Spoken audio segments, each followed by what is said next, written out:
কিছু ওনার সাথে যায় তা হলো ওনার কর্ম, আর কিচ্ছু নয়। তাই যদি কিছু অর্জন করতে চান তাহলে শুভ কর্ম অর্জন করুন, আত্মশক্তি অর্জন করুন, কারণ পরলোকে এটাই হবে আপনার সম্পত্তি। তাহলে কি এটা আপনি অর্জন করতে চান না? আসুন আর আমার সাথে ভালোবেসে বলুন, রাধা রাধা। সদিচ্ছা দেখতে গেলে 3 অক্ষরে তৈরি এই শব্দ, কিন্তু সমস্ত ত্রিলোক তার উপরেই আধারিত। আপনি এই সংসারে এসেছেন, তখন অবশ্যই শ্বাস নেবেন, কিন্তু তার বদলে আপনাকে কিছু তো দিতেই হবে। আপনার উপর নির্ভর করছে আপনি কি দেবেন। কি দেবেন এই সংসারকে, এই সমাজকে, নিজের পরিবারকে, আর তার বদলে কি নেবেন? যশ নাকি অপযশ? দেখুন, এক ছিল রাবণ, যে কিনা সমুদ্র পার করল সীতাকে অপহরণ করার জন্য, আর এক ছিলেন রামচন্দ্র, যিনি সমুদ্র পার করেছিলেন, সেতু বানিয়ে গিয়েছিলেন সীতাকে ফিরিয়ে নিয়ে আসার জন্য। দুজনেই সমুদ্র পার করেছিলেন, শুধু পার্থক্য ছিল সদিচ্ছাকে বোঝার লক্ষ্যের। অনেক মানুষের যাত্রা একরকম হতেই পারে, কিন্তু আনন্দ তখনই লাভ করবেন যখন লক্ষ্য শুভ হবে, মহান হবে। এই লক্ষ্য দিয়ে এই সংসারের কল্যাণ হবে এবং মানুষের সম্মান হবে। যদি আপনার সংকল্প উচিত হয় তাহলে আপনার লক্ষ্য উচিতই হবে, নয়তো শুধুমাত্র বিনাশ হবে। আর উচিত এটাই হবে যে বিনাশের হাত থেকে যেন নিজেকে বাঁচানো যায়, কি বলেন? তাই জীবনে যে লক্ষ্য স্থির করছেন, মনে রাখবেন তা যেন শুভ লক্ষ্য হয়। যদি এরকম হয় তাহলে আপনার যাত্রা, আপনার জীবন দুটোই শুভময় হবে। আসুন আর আমার সাথে ভালোবেসে বলুন, রাধা রাধা। কখনো কখনো মানুষ মনে করেন যে সে নিজেই সব থেকে বেশি শক্তিশালী, তিনি হলেন জ্ঞানী। দেখুন, এটা ভালো ব্যাপার যে আপনার মধ্যে শক্তি আছে, জ্ঞান আছে, আর এটা শুধু আপনার জন্য নয়, এই সমস্ত সমাজের জন্য, দেশের জন্য, সমগ্র পৃথিবীর জন্য অত্যন্ত আবশ্যক। কিন্তু এই কথাটাও বোঝা অত্যন্ত আবশ্যক যে এই জ্ঞান যেন কখনো অহংকার না হয়ে ওঠে। যখন মানুষের মধ্যে জ্ঞান থাকে তখন সে রাম হয়ে ওঠে। রাম, যিনি সমুদ্রের বুকে সেতু বানিয়েছিলেন, বানর সেনার দ্বারা রাক্ষস রাজকে পরাজিত করেছিলেন, আর চিরকালের জন্য সবার কাছে আদর্শ হয়ে উঠেছিলেন। আর যদি মানুষের মনে অহংকার জন্মায় তাহলে সে রাবণ হয়ে ওঠে। দেশে বিদেশে যতই খ্যাতি থাকুক না কেন, সে রাক্ষস হয়ে ওঠে, নিজের সাথে সাথে সমস্ত কুলের বিনাশ করে বসে। এবার জ্ঞান নাকি অহংকার? আপনার কি চাই সেই সিদ্ধান্ত আপনার, আর আপনার এই সিদ্ধান্তই নিশ্চিত করবে যে আপনার কর্ম কি হবে, আর আপনার এই কর্মই নিশ্চিত করে দেবে আপনার প্রারব্ধ কি হবে। তাহলে শুভ কর্ম করুন আর আমার সাথে ভালোবেসে বলুন, রাধা রাধা। আপনি কখনো পাখিদের দেখেছেন? যেভাবে মানুষ তার সন্তানকে জন্ম দেয়, পাখিরাও সন্তানদের জন্ম দেয়।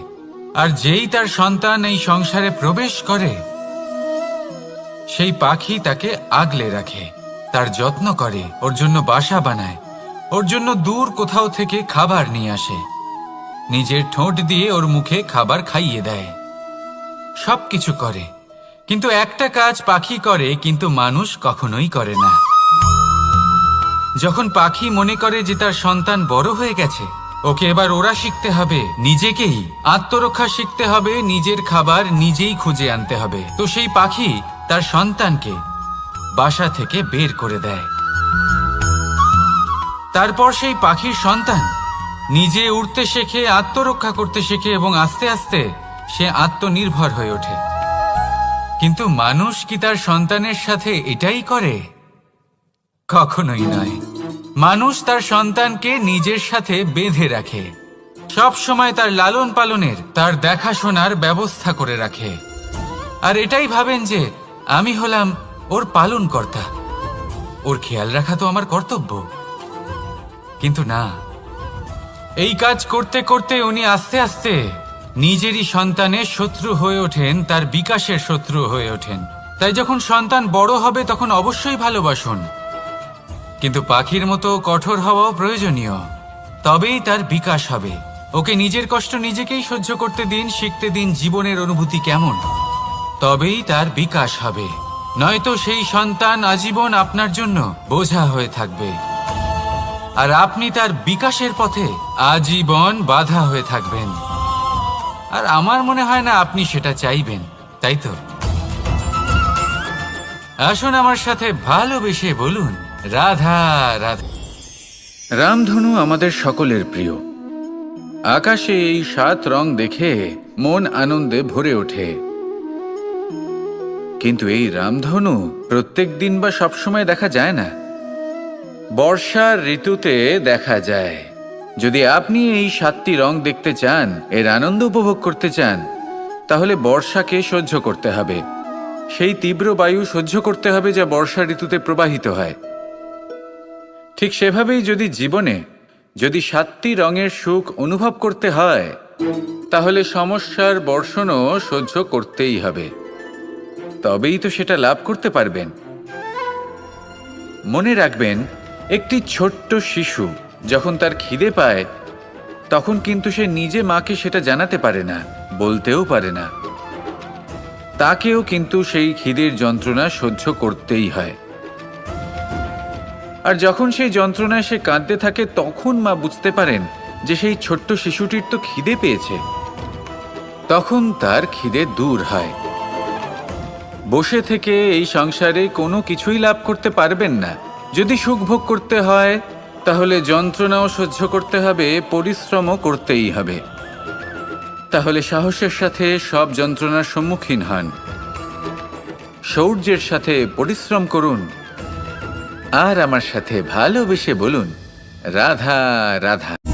কর্ম এবং ফল দেখতে গেলে এই সমস্ত ব্রহ্মাণ্ড এই দুইয়ের মাঝেই স্থির হয়ে আছে। মানুষজন কর্ম করেন ভালো ফল লাভের আশায়, আর ভালো ফল লাভের আশায় উনি এটাই ভুলে যান যে উনি যে কর্ম করছেন তা কি করছেন। আমি বলেছিলাম কর্ম করুন ফলের চিন্তা না করে, কিন্তু কি কর্ম করছেন সেই বিষয়ে ভাবাটাও অত্যন্ত আবশ্যক। নয়তো অনেক সময় আমরা এমন কর্ম করে ফেলি যা না চাইতেও বিষে পরিণত হয়, যা হয়েছে দুঃশাসনের সাথে, দুর্যোধনের সাথে, গুরু দ্রোণের সাথে। একজনের মানসিকতা উচিত ছিল না, একজনের বিবেক উচিত ছিল না, আরেকজন যে পক্ষ নির্বাচন করেছিলেন সেই পক্ষ উচিত ছিল না। আর যা কিছু ওনাদের সাথে হলো, আপনার আমার আমাদের সকলের সাথে তা হতে পারে। আমি বলেছিলাম কর্ম করুন, ফলের চিন্তা করবেন না, কিন্তু এই কর্মের বিষয়ে বিচার করে দেখাটাও ততটাই আবশ্যক। দেখুন, কর্ম করার উচিত প্রক্রিয়া ফলের চিন্তা না করা, কিন্তু যদি আপনার কর্ম শুভ হয়, তাহলে তার ফলও নিয়তি আপনাকেই দেবে।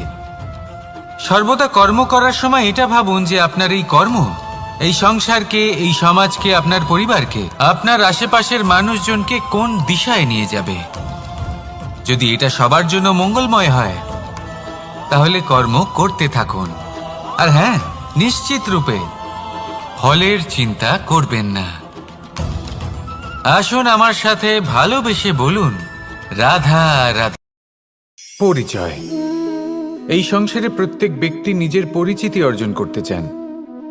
পরিচিতি অর্থ এটা নয় যে আপনার নাম কি। পরিচিতির অর্থ হলো এটা যে প্রত্যেক ব্যক্তি এটাই চায় যে এই সংসার আমাকে চিনবে, জানবে, আর আমাকে সম্মান করবে। কিন্তু এই সব অর্জন করার পূর্বে এটা বুঝুন যে এই পরিচিতির আসল অর্থটা কি। যদি কোনো ব্যক্তি এটা বলেন এর পরিচয় হলো এটাই যে সে একজন ধনী পিতার পুত্র, তাহলে সেই পরিচিতি পুত্রের নয়, বরং তার পিতার। যদি কেউ এটা বলে যে সেই ব্যক্তির পরিচয় হলো সে খুব সুন্দর, তাহলে সেই পরিচয় হলো তার রূপের, সেই ব্যক্তির নয়। বাস্তবে পরিচয় কি? আপনার সান্নিধ্য লাভ করে কোনো ব্যক্তি কি অনুভব করতে পারে, তার কি ধরনের অনুভূতি হয়, আপনার পদ, আপনার সম্পত্তি, এই সব কিছুর ঊর্ধ্বে হলো আপনার আসল পরিচয়। যদি কোনো ব্যক্তি আপনাকে স্মরণ করেই প্রসন্ন হয়ে যান, তাহলে সেটাই হলো শ্রেষ্ঠ পরিচয়। তাই এই সংসারে নিজের শ্রেষ্ঠ পরিচয় গড়ে তুলুন আর আমার সাথে ভালোবেসে বলুন, রাধা রাধা। বটবৃক্ষের বীজ সর্ষের দানার থেকেও ছোট হয়, কিন্তু যখন তা নিজের রূপ ধারণ করে তখন তা বিশাল বৃক্ষের আকার ধারণ করে, যা সহস্র বছর ধরে বেঁচে থাকে, ছায়া প্রদান করে, পাখিদের আশ্রয় প্রদান করে আর দেয় পথচারীদের বিশ্রাম করার স্থান। কেন? কারণ সেই ছোট বীজ তা মাটির ভেতরে গিয়ে নিজের খোলস ত্যাগ করে। অন্ধকারে থাকে সে, যতই আলো আসুক না কেন, যতই বর্ষা আসুক না কেন, সব সহ্য করে। আর তারপরে একটা চারা গাছ অঙ্কুরিত হয়, তারপর ধীর গতিতে একটা বিশাল বৃক্ষতে পরিণত হয়। দেখুন, জীবনে কঠিন সময় আসে, এই জন্য নয় যে আপনি হার মেনে নেবেন, এই জন্য আসে যাতে আপনি ভবিষ্যৎ নির্মাণের জন্য নিজেকে তৈরি করতে পারেন। যদি কঠিন সময়ে আপনি ওই বীজের মতো দৃঢ় হয়ে থাকতে পারেন, তাহলে আপনিও একদিন সেই বিশাল বৃক্ষের মতো নিজের অস্তিত্ব গড়ে তুলতে পারবেন, যা সহস্র বছর পর্যন্ত মনে রাখা হবে। আসুন আমার সাথে ভালোবেসে বলুন, রাধা রাধা। এই ব্রহ্মাণ্ড কত বৃহৎ, তাই না? যার সম্মুখে এই পৃথিবীকেও একটা বিন্দুর মতো মনে হয়। আর এই পৃথিবীতে আমরা কে হই, আমাদের আকার কিরকম, আমাদের অস্তিত্বই বা কি? যখন আমরা এভাবে ভাবি তখন মনে হয় আমরা কিছুই নই। তা আমরা যখন কিছুই নই, তাহলে আমরা এত চিন্তা করি কেন? কি ভেবে ভয় পাই? কাকেই বা এত ভয় পাই? কে আমাদের মারতে পারে আর কেই বা আমাদের জন্ম দেবে? আত্মার আসলে না কখনো জন্ম হয় আর না কখনো মৃত্যু। আত্মা শুধুই শরীর বদল করে। আপনি, আমি, আমরা সকলে এই শরীর নয়, আমরা হলাম আত্মা, যা হলো পরম আত্মার পরম অঙ্গ। সেই জন্য মনে রাখবেন, বাইরের কোথাও দেখবেন না, নিজের অন্তরের গভীরে গিয়ে দেখুন, আত্মাকে উপলব্ধি করতে শিখুন।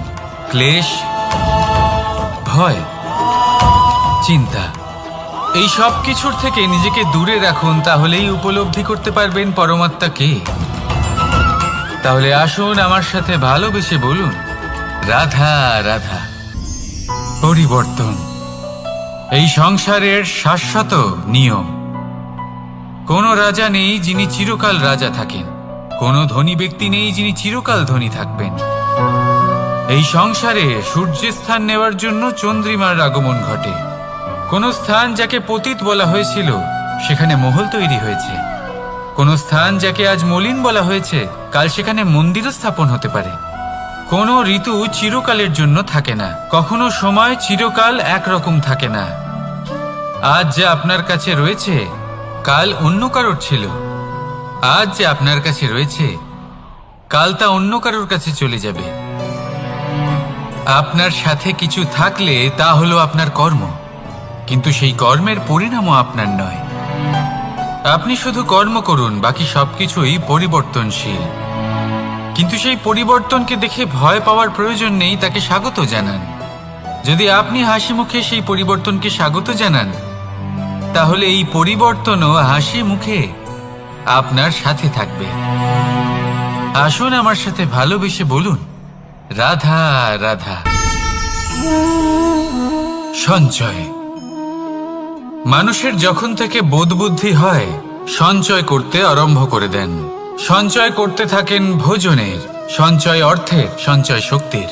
নিজের জন্য করেন, নিজের পরিবারের জন্য করেন, নিজের স্ত্রীর জন্য করেন, সন্তানের জন্য করেন, সন্তানের সন্তানের জন্যও সঞ্চয় করেন। সঞ্চয় করার জন্য ওনার কাছে অনেক কারণ রয়েছে, কারণ উনি এটা ভাবেন যে এই সঞ্চিত শক্তির জন্য কেউ ওনার কোনো ক্ষতি করতে পারবে না। মানুষ ভুলে যান একটা গুরুত্বপূর্ণ কথা, এই সত্য, উনি এই সংসারে খালি হাতেই এসেছিলেন, আর এখান থেকে ওনাকে খালি হাতেই যেতে হবে। যা এখানকার তা এখানেই থেকে যাবে। আর যদি কিছু ওনার সাথে যায়, তা হলো ওনার কর্ম, আর কিচ্ছু নয়। তাই যদি কিছু অর্জন করতে চান, তাহলে শুভ কর্ম অর্জন করুন, আত্মশক্তি অর্জন করুন, কারণ পরলোকে এটাই হবে আপনার সম্পত্তি। তাহলে কি এটা আপনি অর্জন করতে চান না? আসুন আর আমার সাথে ভালোবেসে বলুন, রাধা রাধা। সদিচ্ছা দেখতে গেলে 3 অক্ষরে তৈরি এই শব্দ, কিন্তু সমস্ত ত্রিলোক তার উপরেই আধারিত। আপনি এই সংসারে এসেছেন, তখন অবশ্যই শ্বাস নেবেন, কিন্তু তার বদলে আপনাকে কিছু তো দিতেই হবে। আপনার উপর নির্ভর করছে আপনি কি দেবেন। কি দেবেন এই সংসারকে, এই সমাজকে, নিজের পরিবারকে, আর তার বদলে কি নেবেন? যশ নাকি অপযশ? দেখুন, এক ছিল রাবণ, যে কিনা সমুদ্র পার করল সীতাকে অপহরণ করার জন্য, আর এক ছিলেন রামচন্দ্র, যিনি সমুদ্র পার করেছিলেন, সেতু বানিয়ে গিয়েছিলেন সীতাকে ফিরিয়ে নিয়ে আসার জন্য। দুজনেই সমুদ্র পার করেছিলেন, শুধু পার্থক্য ছিল সদিচ্ছাকে বোঝার লক্ষ্যের। অনেক মানুষের যাত্রা একরকম হতেই পারে, কিন্তু আনন্দ তখনই লাভ করবেন যখন লক্ষ্য শুভ হবে, মহান হবে। এই লক্ষ্য দিয়ে এই সংসারের কল্যাণ হবে এবং মানুষের সম্মান হবে। যদি আপনার সংকল্প উচিত হয়, তাহলে আপনার লক্ষ্য উচিতই হবে, নয়তো শুধুমাত্র বিনাশ হবে। আর উচিত এটাই হবে যে বিনাশের হাত থেকে যেন নিজেকে বাঁচানো যায়, কি বলেন? তাই জীবনে যে লক্ষ্য স্থির করছেন, মনে রাখবেন তা যেন শুভ লক্ষ্য হয়। যদি এরকম হয়, তাহলে আপনার যাত্রা, আপনার জীবন দুটোই শুভময় হবে। আসুন আর আমার সাথে ভালোবেসে বলুন, রাধা রাধা। সুরক্ষা। এই সুরক্ষা আসলে কি? এটা কি কোনো কবচ নাকি কোনো সীমা? এই সুরক্ষা আসলে অন্য কিছু। আমাদের মাতা পিতা, আমাদের প্রিয়জন, আমাদের বন্ধু, এই সমাজ, আমাদের শুভাকাঙ্ক্ষী, আমাদের আত্মীয়, এনারা সবাই আমাদের জীবনে কোনো না কোনোভাবে সুরক্ষা দিয়ে থাকেন, একটা কবচ দিয়ে থাকেন কোনো না কোনো রূপে। কিন্তু দেখতে গেলে আমাদের পরাক্রমের পথে, আমাদের বীরত্বের পথে, আমাদের সাহসের পথে এই সুরক্ষাই সব থেকে বড় বাধা হয়ে দাঁড়ায়। একবার ভেবে দেখুন, যদি আপনি কোনো সুরক্ষাই না পান, বা যদি আপনি এই সুরক্ষা ভেঙে বাইরে আসতে পারেন, তাহলে আপনার বীরত্ব চরম সীমায় পৌঁছে যায়। কেন? কারণ তখন আপনি জানেন যে এই সংসারের সম্মুখীন আমাদের নিজেদেরই হতে হবে। আপনি বুঝে যান যে শত্রুর সম্মুখীন এবার নিজের বলের দ্বারা, নিজের পরাক্রমের দ্বারা, নিজের সাহসের দ্বারা করতে হবে। আর তখন আমাদের মনের মধ্যে এই শক্তি জাগ্রত হয়। এই শক্তি অন্তরেই বসবাস করে, শুধু এটা চিনে নিতে হবে, একে জাগ্রত করতে হবে। আর এটা সুরক্ষা ভেঙে যাওয়ার পরেই সম্ভব হয়। আর যারা নিজের শক্তি সম্পর্কে জানেন, যিনি নিজেই জানেন তিনি কতটা শক্তিশালী, তিনি নিজেই নিজের সুরক্ষা কবচ চিরকালের মতো ভেঙে ফেলে দেন, ঠিক কর্ণের মতো। আর তারপরে দেখুন, আপনার পরাজয় হোক বা বিজয়ী হোক না কেন, সেটাই অনেক বড় হয়, সেটাই প্রশস্ত হয়ে থাকে। সেই জন্য ত্যাগ করুন নিজের ভয়কে, নিজের আশেপাশের এই সুরক্ষা চক্রকে ভেঙে ফেলুন, আর সম্মুখীন হন এই সংসারের নিজের শত্রুর সম্মুখীন হন। পরাক্রমের এই অঙ্কুর, তা অঙ্কুরিত হওয়ার জন্য বীজের উপরের এই কবচ, এটা ভেঙে যাওয়া অতি আবশ্যক। আসুন আমার সাথে ভালোবেসে বলুন, রাধা রাধা। যখন আমরা হাঁটতে থাকি আর আমাদের পায়ে কাঁটা বিঁধে যায়, তখন মুখ দিয়ে আহ বেরিয়ে আসে, কান্না চলে আসে, আর অনেক সময় অভিশাপও বেরিয়ে আসে। কিন্তু আমরা কি কখনো এটা এইভাবে দেখেছি, এইভাবে ভেবেছি যে আমরা যে পথে চলেছি সেই পথে কাঁটা বিঁধেছে, নাকি আমরা সেই পথ নির্বাচন করেছি যাতে শুধুই কাঁটা রয়েছে? নাকি আমরা এভাবে ভেবে দেখেছি যে এই কাঁটা আমাদের কষ্ট দিতে এসেছে, নাকি এটা আমরাই বিছিয়ে রেখেছিলাম? সাবধান থাকা উচিত ছিল, কারণ কাঁটা বিঁধলে যন্ত্রণা হবে, চিৎকার করে ফেলতে পারি, মুখ থেকে অভিশাপও বেরিয়ে আসতে পারে। কিন্তু এই অভিশাপ শুধুমাত্র আমাদের তরফ থেকে অভিশাপ হয়, সামনের ব্যক্তিটির ওপরও নির্ভর করে। এবার সেই ব্যক্তি যদি এমন হয় যে ফুল আর কাঁটা এই দুই সমানভাবে গ্রহণ করতে পারে, তার কাছে অভিশাপও বরদানে পরিণত হয়। শেষ পর্যন্ত ব্যাপারটা দাঁড়ায় ভাবনা, চিন্তা, দৃষ্টিভঙ্গির ওপর। কারণ আপনার এই ভাবনাই সত্যি হয়ে সামনে আসে। সেই জন্য এই ভাবনা, চিন্তা, মানসিকতাকে গুরুত্ব সহকারে দেখবেন। এই বিবেচনা নিয়ে বিবেচনা করতে শিখুন। আমার কথার অর্থ হলো যে জীবনে যখন এরকম কিছু একটা ঘটবে তখন ভেবে দেখুন যে এরকম কেন হলো। আপনি কি এমন কোনো কর্ম করেছিলেন যার কর্মফল এটা? এমন কোনো কাজ যা অনুচিত ছিল, অসত্য ছিল, যা অভদ্রতার কারণ ছিল? ভেবে দেখা প্রয়োজন। দেখুন, ইচ্ছে হলো আপনার যে আপনি কি করতে চান। ভাবনা আপনার, সত্য আপনার, জীবন আপনার, সিদ্ধান্ত আপনার। আসুন আর আমার সাথে ভালোবেসে বলুন, রাধা রাধা। সময়। এই সময় আসলে কি? এই সময় একটা সরল রেখা তো কখনোই নয়। সময় হলো একটা চক্র। যেখানে এর আদি সেখানেই হলো এর অন্ত, আর যেখানে তা শেষ হয় সেখান থেকেই তার শুরু হয়। এই সময় একটা অত্যন্ত বিচিত্র চিন্তা, বিচিত্র ভাবনা, এ একটা বিচিত্র বস্তু যা কেউ বুঝতে পারেন না। এই সময়ের লীলা, এর কোনো প্রমাণ নেই, কোনো জ্ঞান নেই, কোনো পরিমাপ নেই। শুধু এটুকু আমরা জানতে পারি, যেখানে শেষ হবে সেখান থেকে একটা নতুন সূচনাও হবে। যা আজ আপনার কাছে আছে কাল অন্য কারোর কাছে যাবে, তারপরে তার কাছ থেকেও অন্য কারোর কাছে যাবে, তারপরে তার থেকেও ছিনিয়ে নেওয়া হবে। এই নিয়তির একজনের কাছ থেকে অন্যজনের কাছে আদান প্রদানের এই সময় হলো আপনার সময়। এই সময়ের সদ্ব্যবহার করুন, এই সময়কে বাঁচুন। আপনাকে শুধু এটাই সুনিশ্চিত করতে হবে যে আপনি কোন পক্ষে আছেন। আর সত্যি বলতে কি, আপনার জীবনের পরিণাম নির্ভর করে আপনার নির্বাচনের ওপর। আপনি কোন পক্ষ নির্বাচন করছেন।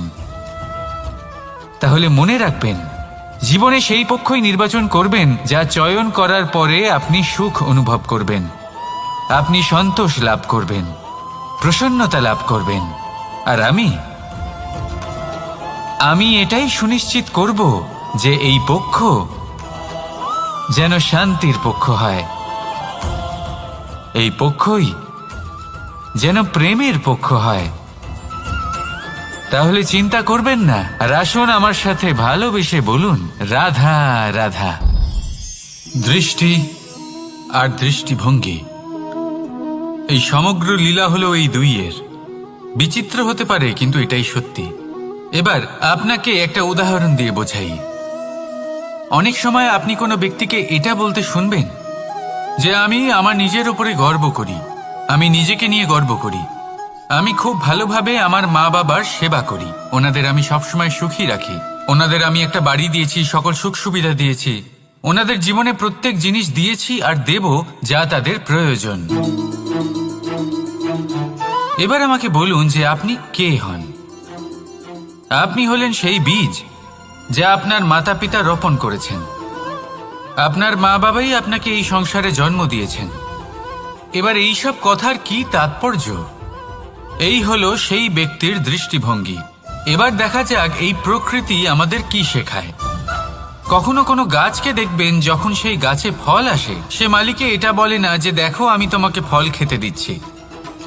সেই বৃক্ষ এটা বলে না যে দেখো আমি তোমায় আহার করতে দিচ্ছি। কারণ ও জানে যে এটা হলো সেই মালির পরিশ্রম, এটা হলো তারই কর্মের ফল, আর এটা তারই পাওয়া উচিত। সে বলে যে তোমার জিনিস তোমাকেই অর্পণ করলাম, এ আমার জিনিস নয়।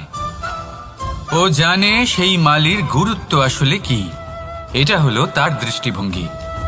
সেই জন্য আপনি জীবনে কোন ব্যক্তির মধ্যে, কোন পশু পাখির মধ্যে, কোন প্রাণীর মধ্যে, কোন পরিস্থিতিতে, কোন আবেগের মুহূর্তে কি দেখতে পাচ্ছেন, সেটা আপনার দৃষ্টিভঙ্গির উপরে নির্ভর করছে।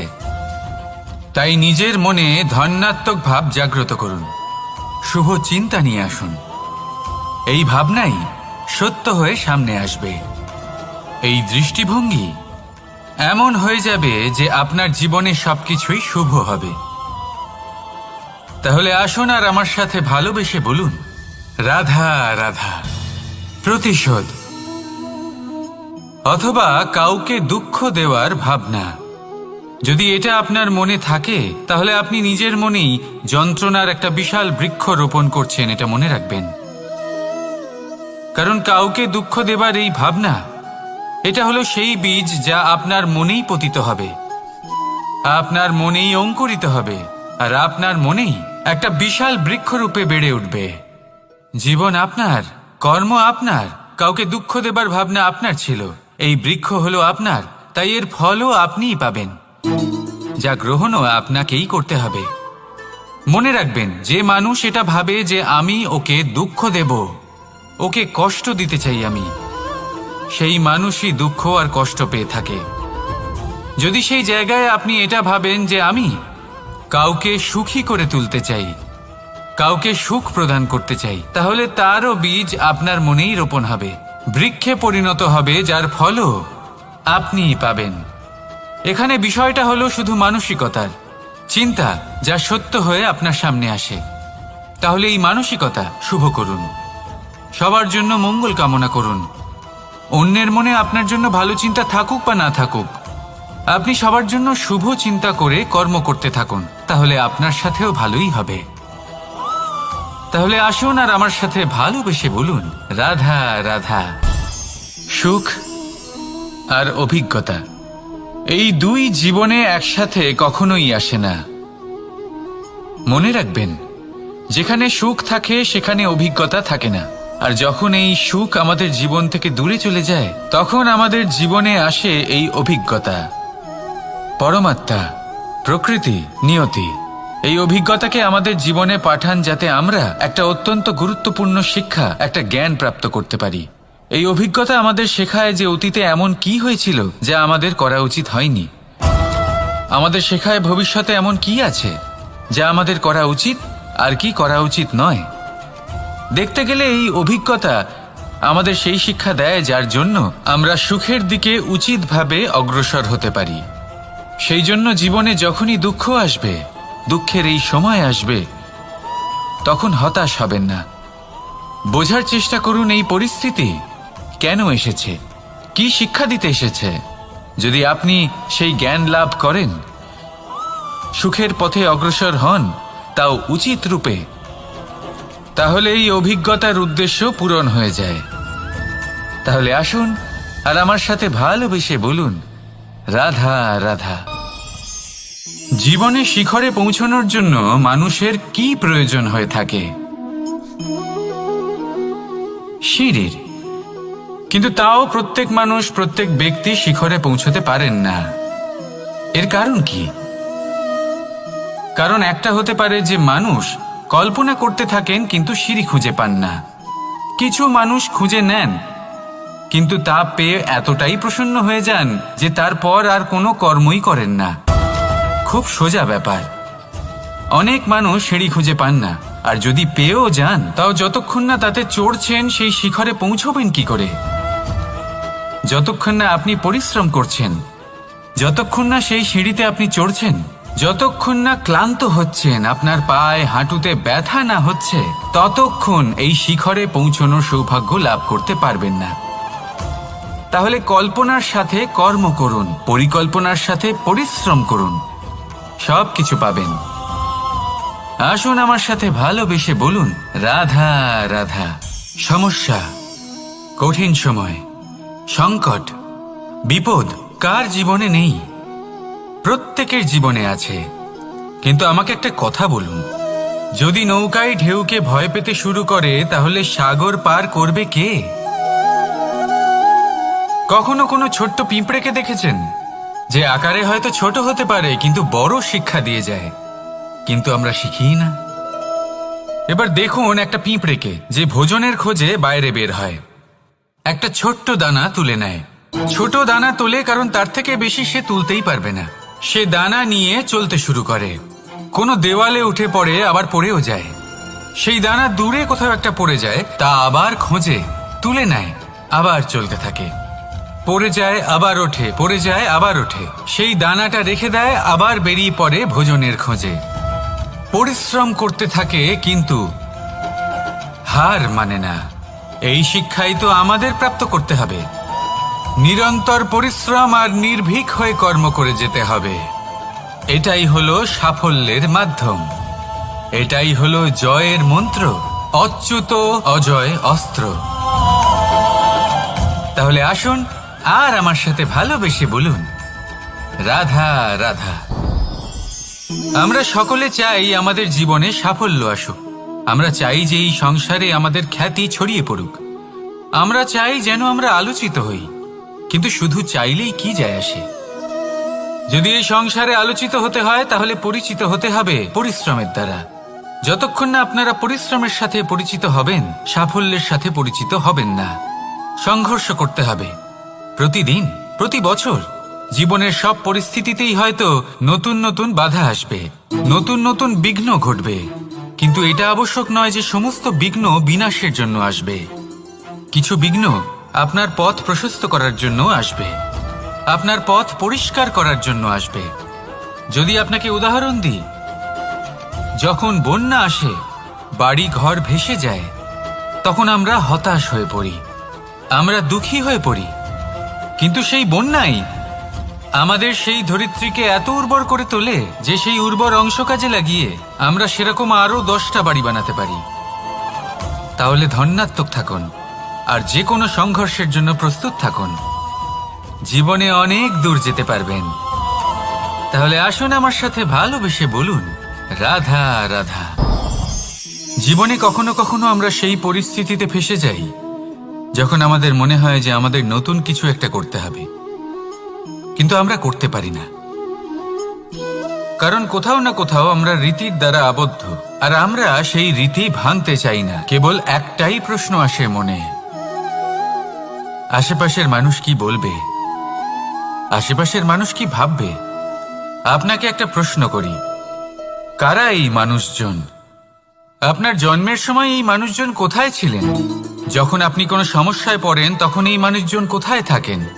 এগিয়ে এসে কি আপনাকে সাহায্য করেন, নাকি সেই সমস্যার সমাধান আপনি নিজেই করেন? এইসব মানুষজনের চিন্তা ত্যাগ করুন যদি আপনি জীবনে বাঁচতে চান। ভেবে দেখুন জীবনে কি কি শুভ আছে আর কি কি শুভ করতে পারেন। যদি তা স্রোতের বিপরীতে হয় তাহলে সংঘর্ষ করুন, কিন্তু এইসব মানুষজনের কথা ভাববেন না। ভেবে দেখুন জীবনে আপনি কি কি শুভ কাজ করতে পারেন। এটা ভাবুন যে আপনি কখনো এমন কোনো কাজ করে ফেলেননি তো যার জন্য কারো হৃদয় আহত হয়েছে। শুভর দিকে নিজের চিন্তা কেন্দ্রীভূত করুন, আপনার জীবনে সব কিছু শুভই হবে। তাহলে আসুন আমার সাথে ভালোবেসে বলুন, রাধা রাধা। আজকাল আপনি দেখে থাকবেন যে মা বাবা শুধুমাত্র সন্তানকে ভালোবাসেন তা নয়, তাদের মোহেও জড়িয়ে পড়েন। বিদ্যালয় যখন পাঠান তখন সমস্ত সুযোগ সুবিধা দিয়েই পাঠান। চেষ্টা করেন যে সবসময় যেন সন্তান তাদের চোখের সামনেই থাকে। কিন্তু ভুলে যান এক অত্যন্ত গুরুত্বপূর্ণ কথা, যে সন্তানকে এক নতুন দৃষ্টিভঙ্গি দেওয়াই হলো ওনাদের কর্তব্য। সেই জন্য পুরাতনকালে শিষ্যদের গুরুকুলে পাঠানো হতো, বাড়ির থেকে দূরে। কারণ বাড়ি ছেড়ে যাওয়া এক সন্তানের জন্য, এক শিষ্যের জন্য অত্যন্ত শুভ লক্ষণ হয়। যখন সে বাড়ির থেকে দূরে, যখন আমরা হাঁটতে থাকি আর আমাদের পায়ে কাঁটা বিঁধে যায়, তখন মুখ দিয়ে আহ বেরিয়ে আসে, কান্না চলে আসে, আর অনেক সময় অভিশাপও বেরিয়ে আসে। কিন্তু আমরা কি কখনো এটা এইভাবে দেখেছি, এইভাবে ভেবেছি যে আমরা যে পথে চলেছি সেই পথে কাঁটা বিঁধেছে, নাকি আমরা সেই পথ নির্বাচন করেছি যাতে শুধুই কাঁটা রয়েছে? নাকি আমরা এভাবে ভেবে দেখেছি যে এই কাঁটা আমাদের কষ্ট দিতে এসেছে, নাকি এটা আমরাই বিছিয়ে রেখেছিলাম? সাবধান থাকা উচিত ছিল, কারণ কাঁটা বিঁধলে যন্ত্রণা হবে, চিৎকার করে ফেলতে পারি, মুখ থেকে অভিশাপও বেরিয়ে আসতে পারে। কিন্তু এই অভিশাপ শুধুমাত্র আমাদের তরফ থেকে অভিশাপ হয়, সামনের ব্যক্তিটির উপরও নির্ভর করে। এবার সেই ব্যক্তি যদি এমন হয় যে ফুল আর কাঁটা এই দুই সমানভাবে গ্রহণ করতে পারে, তার কাছে অভিশাপও বরদানে পরিণত হয়। শেষ পর্যন্ত ব্যাপারটা দাঁড়ায় ভাবনা, চিন্তা, দৃষ্টিভঙ্গির ওপর। কারণ আপনার এই ভাবনাই সত্যি হয়ে সামনে আসে। সেই জন্য এই ভাবনা, চিন্তা, মানসিকতাকে গুরুত্ব সহকারে দেখবেন। এই বিবেচনা নিয়ে বিবেচনা করতে শিখুন। আমার কথার অর্থ হলো যে জীবনে যখন এরকম কিছু একটা ঘটবে তখন ভেবে দেখুন যে এরকম কেন হলো। আপনি কি এমন কোনো কর্ম করেছিলেন যার কর্মফল এটা? এমন কোনো কাজ যা অনুচিত ছিল, অসত্য ছিল, যা অভদ্রতার কারণ ছিল? ভেবে দেখা প্রয়োজন। দেখুন, ইচ্ছে হলো আপনার যে আপনি কি করতে চান, ভাবনা আপনার, সত্য আপনার, জীবন আপনার, সিদ্ধান্ত আপনার।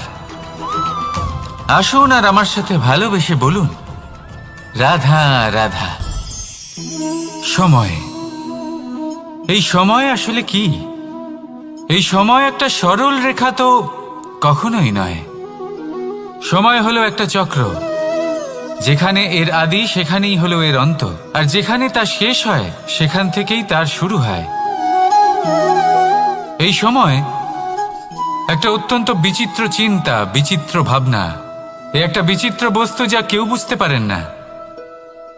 এই সময়ের লীলা, এর কোনো প্রমাণ নেই, কোনো জ্ঞান নেই, কোনো পরিমাপ নেই।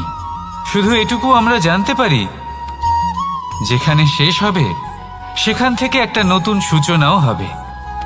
যা আজ আপনার কাছে আছে কাল অন্য কারোর কাছে যাবে, তারপরে তার কাছ থেকেও অন্য কারোর কাছে যাবে, তারপরে তার থেকেও ছিনিয়ে নেওয়া হবে। এই নিয়তির একজনের কাছ থেকে অন্যজনের কাছে আদান প্রদানের এই সময় হলো আপনার সময়। এই সময়ের সদ্ব্যবহার করুন, এই সময়কে বাঁচুন।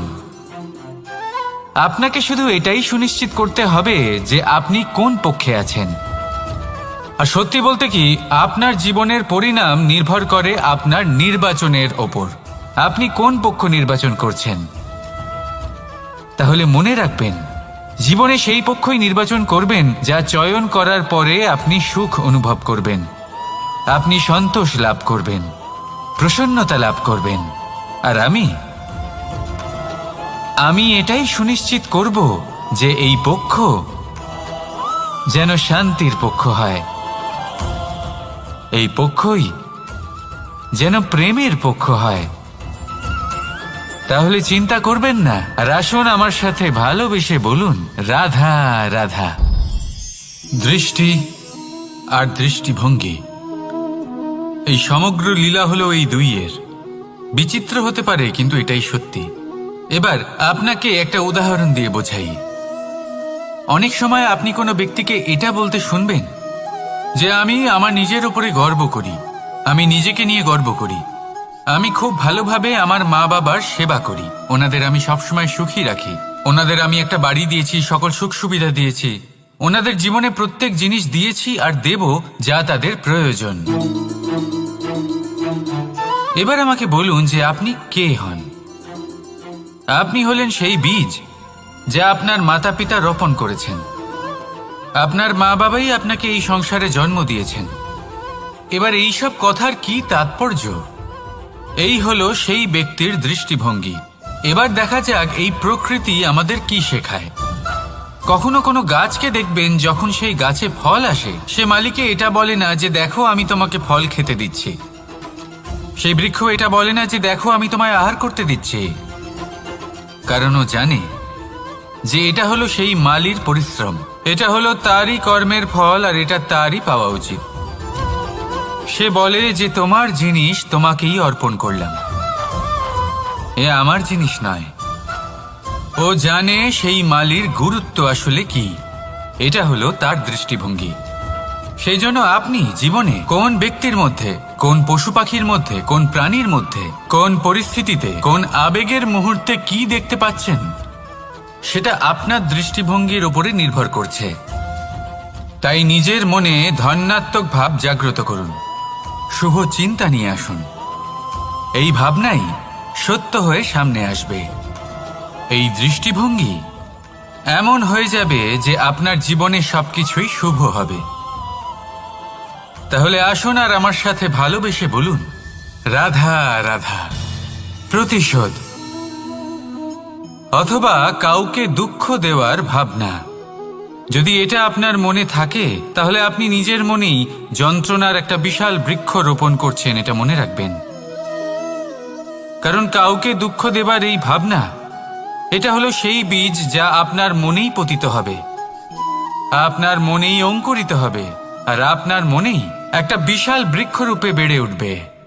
জীবন আপনার, কর্ম আপনার, কাউকে দুঃখ দেবার ভাবনা আপনার ছিল, এই বৃক্ষ হলো আপনার, তাই এর ফলও আপনিই পাবেন, যা গ্রহণও আপনাকেই করতে হবে। মনে রাখবেন, যে মানুষ এটা ভাবে যে আমি ওকে দুঃখ দেব, ওকে কষ্ট দিতে চাই আমি, সেই মানুষই দুঃখ আর কষ্ট পেয়ে থাকে। যদি সেই জায়গায় আপনি এটা ভাবেন যে আমি কাউকে সুখী করে তুলতে চাই, কাউকে সুখ প্রদান করতে চাই, তাহলে তারও বীজ আপনার মনেই রোপণ হবে, বৃক্ষে পরিণত হবে, যার ফলও আপনিই পাবেন। এখানে বিষয়টা হলো শুধু মানসিকতার চিন্তা, যা সত্য হয়ে আপনার সামনে আসে। তাহলে এই মানসিকতা শুভ করুন, সবার জন্য মঙ্গল কামনা করুন। অন্যের মনে আপনার জন্য ভালো চিন্তা থাকুক বা না থাকুক, আপনি সবার জন্য শুভ চিন্তা করে কর্ম করতে থাকুন, তাহলে আপনার সাথেও ভালোই হবে। তাহলে আসুন আর আমার সাথে ভালোবেসে বলুন, রাধা রাধা। সুখ আর অভিজ্ঞতা, এই দুই জীবনে একসাথে কখনোই আসে না। মনে রাখবেন, যেখানে সুখ থাকে সেখানে অভিজ্ঞতা থাকে না, আর যখন এই সুখ আমাদের জীবন থেকে দূরে চলে যায়, তখন আমাদের জীবনে আসে এই অভিজ্ঞতা। পরমাত্মা, প্রকৃতি, নিয়তি এই অভিজ্ঞতাকে আমাদের জীবনে পাঠান, যাতে আমরা একটা অত্যন্ত গুরুত্বপূর্ণ শিক্ষা, একটা জ্ঞান প্রাপ্ত করতে পারি। এই অভিজ্ঞতা আমাদের শেখায় যে অতীতে এমন কি হয়েছিল যা আমাদের করা উচিত হয়নি। আমাদের শেখায় ভবিষ্যতে এমন কি আছে যা আমাদের করা উচিত আর কি করা উচিত নয়। দেখতে গেলে এই অভিজ্ঞতা আমাদের সেই শিক্ষা দেয় যার জন্য আমরা সুখের দিকে উচিতভাবে অগ্রসর হতে পারি। সেই জন্য জীবনে যখনই দুঃখ আসবে, দুঃখের এই সময় আসবে, তখন হতাশ হবেন না। বোঝার চেষ্টা করুন এই পরিস্থিতি কেন এসেছে, কি শিক্ষা দিতে এসেছে। যদি আপনি সেই জ্ঞান লাভ করেন, সুখের পথে অগ্রসর হন, তাও উচিত রূপে, তাহলে এই অভিজ্ঞতার উদ্দেশ্য পূরণ হয়ে যায়। তাহলে আসুন আর আমার সাথে ভালোবেসে বলুন, রাধা রাধা। জীবনে শিখরে পৌঁছানোর জন্য মানুষের কি প্রয়োজন হয়ে থাকে? সিঁড়ির। কিন্তু তাও প্রত্যেক মানুষ, প্রত্যেক ব্যক্তি শিখরে পৌঁছতে পারেন না। এর কারণ কি? কারণ একটা হতে পারে যে মানুষ কল্পনা করতে থাকেন কিন্তু সিঁড়ি খুঁজে পান না। কিছু মানুষ খুঁজে নেন কিন্তু তা পেয়ে এতটাই প্রসন্ন হয়ে যান যে তারপর আর কোনো কর্মই করেন না। খুব সোজা ব্যাপার। অনেক মানুষ সিঁড়ি খুঁজে পান না, আর যদি পেয়েও যান তাও যতক্ষণ না তাতে চড়ছেন সেই শিখরে পৌঁছবেন কি করে? যতক্ষণ না আপনি পরিশ্রম করছেন, যতক্ষণ না সেই সিঁড়িতে আপনি চড়ছেন, যতক্ষণ না ক্লান্ত হচ্ছেন, আপনার পায়ে হাঁটুতে ব্যথা না হচ্ছে, ততক্ষণ এই শিখরে পৌঁছানোর সৌভাগ্য লাভ করতে পারবেন না। তাহলে কল্পনার সাথে কর্ম করুন, পরিকল্পনার সাথে পরিশ্রম করুন, সব কিছু পাবেন। আসুন আমার সাথে ভালোবেসে বলুন, রাধা রাধা। সমস্যা, কঠিন সময়, সংকট, বিপদ কার জীবনে নেই? প্রত্যেকের জীবনে আছে। কিন্তু আমাকে একটা কথা বলুন, যদি নৌকায় ঢেউকে ভয় পেতে শুরু করে, তাহলে সাগর পার করবে কে? কখনো কোনো ছোট্ট পিঁপড়েকে দেখেছেন, যে আকারে হয়তো ছোট হতে পারে কিন্তু বড় শিক্ষা দিয়ে যায়? কিন্তু আমরা শিখি না। এবার দেখুন একটা পিঁপড়েকে, যে ভোজনের খোঁজে বাইরে বের হয়, একটা ছোট্ট দানা তুলে নেয়। ছোট দানা তোলে কারণ তার থেকে বেশি সে তুলতেই পারবে না। সে দানা নিয়ে চলতে শুরু করে, কোনো দেওয়ালে উঠে পড়ে, আবার পড়েও যায়। সেই দানা দূরে কোথাও একটা পড়ে যায়, তা আবার খোঁজে, তুলে নেয়, আবার চলতে থাকে। পড়ে যায়, আবার ওঠে, পড়ে যায়, আবার ওঠে। সেই দানাটা রেখে দেয়, আবার বেরিয়ে পড়ে ভোজনের খোঁজে। পরিশ্রম করতে থাকে কিন্তু হার মানে না। এই শিক্ষাই তো আমাদের প্রাপ্ত করতে হবে। নিরন্তর পরিশ্রম আর নির্ভীক হয়ে কর্ম করে যেতে হবে। এটাই হলো সাফল্যের মাধ্যম, এটাই হলো জয়ের মন্ত্র, অচ্যুত অজয় অস্ত্র। তাহলে আসুন আর আমার সাথে ভালোবেসে বলুন, রাধা রাধা। আমরা সকলে চাই আমাদের জীবনে সাফল্য আসুক। আমরা চাই যে এই সংসারে আমাদের খ্যাতি ছড়িয়ে পড়ুক। আমরা চাই যেন আমরা আলোচিত হই। কিন্তু শুধু চাইলেই কি যায় আসে? যদি এই সংসারে আলোচিত হতে হয় তাহলে পরিচিত হতে হবে পরিশ্রমের দ্বারা। যতক্ষণ না আপনারা পরিশ্রমের সাথে পরিচিত হবেন, সাফল্যের সাথে পরিচিত হবেন না। সংঘর্ষ করতে হবে প্রতিদিন, প্রতি বছর। জীবনের সব পরিস্থিতিতেই হয়তো নতুন নতুন বাধা আসবে, নতুন নতুন বিঘ্ন ঘটবে। কিন্তু এটা আবশ্যক নয় যে সমস্ত বিঘ্ন বিনাশের জন্য আসবে। কিছু বিঘ্ন আপনার পথ প্রশস্ত করার জন্য আসবে, আপনার পথ পরিষ্কার করার জন্য আসবে। যদি আপনাকে উদাহরণ দিই, যখন বন্যা আসে, বাড়ি ঘর ভেসে যায়, তখন আমরা হতাশ হয়ে পড়ি, আমরা দুঃখী হয়ে পড়ি। কিন্তু সেই বন্যাই আমাদের সেই ধরিত্রীকে এত উর্বর করে তোলে যে সেই উর্বর অংশ কাজে লাগিয়ে আমরা সেরকম আরো 10টা বাড়ি বানাতে পারি। তাহলে ধন্যাত্মক থাকুন আর যে কোনো সংঘর্ষের জন্য প্রস্তুত থাকুন। জীবনে অনেক দূর যেতে পারবেন। তাহলে আসুন আমার সাথে ভালোবেসে বলুন, রাধা রাধা। জীবনে কখনো কখনো আমরা সেই পরিস্থিতিতে ফেসে যাই যখন আমাদের মনে হয় যে আমাদের নতুন কিছু একটা করতে হবে, কিন্তু আমরা করতে পারি না। কারণ কোথাও না কোথাও আমরা রীতির দ্বারা আবদ্ধ, আর আমরা সেই রীতি ভাঙতে চাই না। কেবল একটাই প্রশ্ন আসে মনে, আশেপাশের মানুষ কি বলবে, আশেপাশের মানুষ কি ভাববে। আপনাকে একটা প্রশ্ন করি, কারা এই মানুষজন? আপনার জন্মের সময় এই মানুষজন কোথায় ছিলেন? যখন আপনি কোনো সমস্যায় পড়েন তখন এই মানুষজন কোথায় থাকেন? এগিয়ে এসে কি আপনাকে সাহায্য করেন, নাকি সেই সমস্যার সমাধান আপনি নিজেই করেন? এইসব মানুষজনের চিন্তা ত্যাগ করুন যদি আপনি জীবনে বাঁচতে চান। ভেবে দেখুন জীবনে কি কি শুভ আছে আর কি কি শুভ করতে পারেন। যদি তা স্রোতের বিপরীতে হয় তাহলে সংঘর্ষ করুন, কিন্তু এইসব মানুষজনের কথা ভাববেন না। ভেবে দেখুন জীবনে আপনি কি কি শুভ কাজ করতে পারেন। এটা ভাবুন যে আপনি কখনো এমন কোনো কাজ করে ফেলেননি তো যার জন্য কারোর হৃদয় আহত হয়েছে। শুভর দিকে নিজের চিন্তা কেন্দ্রীভূত করুন, আপনার জীবনে সব কিছু শুভই হবে। তাহলে আসুন আমার সাথে ভালোবেসে বলুন, রাধা রাধা। আজকাল আপনি দেখে থাকবেন যে মা বাবা শুধুমাত্র সন্তানকে ভালোবাসেন তা নয়, তাদের মোহেও জড়িয়ে পড়েন। বিদ্যালয় যখন পাঠান তখন সমস্ত সুযোগ সুবিধা দিয়েই পাঠান। চেষ্টা করেন যে সবসময় যেন সন্তান তাদের চোখের সামনেই থাকে। কিন্তু ভুলে যান এক অত্যন্ত গুরুত্বপূর্ণ কথা, যে সন্তানকে এক নতুন দৃষ্টিভঙ্গি দেওয়াই হলো ওনাদের কর্তব্য। সেই জন্য পুরাতনকালে শিষ্যদের গুরুকুলে পাঠানো হতো, বাড়ির থেকে দূরে। কারণ বাড়ি ছেড়ে যাওয়া এক সন্তানের জন্য, এক শিষ্যের জন্য অত্যন্ত শুভ লক্ষণ হয়।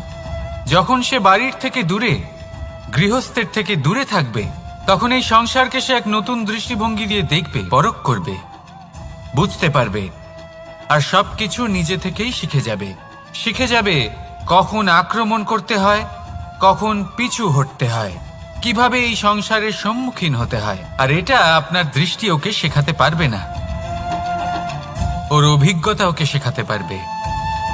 তাই মনে রাখবেন, যদি আপনি চান যে আপনার সন্তানের বিকাশ হোক, তাহলে অনেক সময় ওকে নিজের থেকে দূরে নিয়ে যেতে হয়। যদি মোহে আবদ্ধ থাকেন তাহলে ওর বিকাশ কখনোই হবে না। তাহলে আসুন আমার সাথে ভালোবেসে বলুন, রাধা রাধা। সুরক্ষা। এই সুরক্ষা আসলে কি? এটা কি কোনো কবচ, নাকি কোনো সীমা? এই সুরক্ষা আসলে অন্য কিছু। আমাদের মাতা পিতা, আমাদের প্রিয়জন, আমাদের বন্ধু, এই সমাজ, আমাদের শুভাকাঙ্ক্ষী, আমাদের আত্মীয়, এনারা সবাই আমাদের জীবনে কোনো না কোনো ভাবে সুরক্ষা দিয়ে থাকেন, একটা কবচ দিয়ে থাকেন কোনো না কোনো রূপে। কিন্তু দেখতে গেলে আমাদের পরাক্রমের পথে, আমাদের বীরত্বের পথে, আমাদের সাহসের পথে এই সুরক্ষাই সব থেকে বড় বাধা হয়ে দাঁড়ায়। একবার ভেবে দেখুন, যদি আপনি কোনো সুরক্ষাই না পান, বা যদি আপনি এই সুরক্ষা ভেঙে বাইরে আসতে পারেন, তাহলে আপনার বীরত্ব চরম সীমায় পৌঁছে যায়। কেন? কারণ তখন আপনি জানেন যে এই সংসারের সম্মুখীন আমাদের নিজেদেরই হতে হবে। আপনি বুঝে যান যে শত্রুর সম্মুখীন এবার নিজের বলের দ্বারা, নিজের পরাক্রমের দ্বারা, নিজের সাহসের দ্বারা করতে হবে। আর তখন আমাদের মনের মধ্যে এই শক্তি জাগ্রত হয়। এই শক্তি অন্তরেই বসবাস করে। শুধু এটা চিনে নিতে হবে, একে জাগ্রত করতে হবে। আর এটা সুরক্ষা ভেঙে যাওয়ার পরেই সম্ভব হয়। আর যারা নিজের শক্তি সম্পর্কে জানেন, যিনি নিজেই জানেন তিনি কতটা শক্তিশালী, তিনি নিজেই নিজের সুরক্ষা কবচ চিরকালের মতো ভেঙে ফেলে দেন, ঠিক কর্ণের মতো। আর তারপরে দেখুন, আপনার পরাজয় হোক বা বিজয়ী হোক না কেন, সেটাই অনেক বড় হয়, সেটাই প্রশস্ত হয়ে থাকে। সেই জন্য ত্যাগ করুন নিজের ভয়কে, নিজের আশেপাশের এই সুরক্ষা চক্রকে ভেঙে ফেলুন, আর সম্মুখীন হন এই সংসারের নিজের শত্রু সম্মুখীন হন। পরাক্রমের এই অঙ্কুর, তা অঙ্কুরিত হওয়ার জন্য বীজের উপরের এই কবচ, এটা ভেঙে যাওয়া অতি আবশ্যক। আসুন আমার সাথে ভালোবেসে বলুন, রাধা রাধা।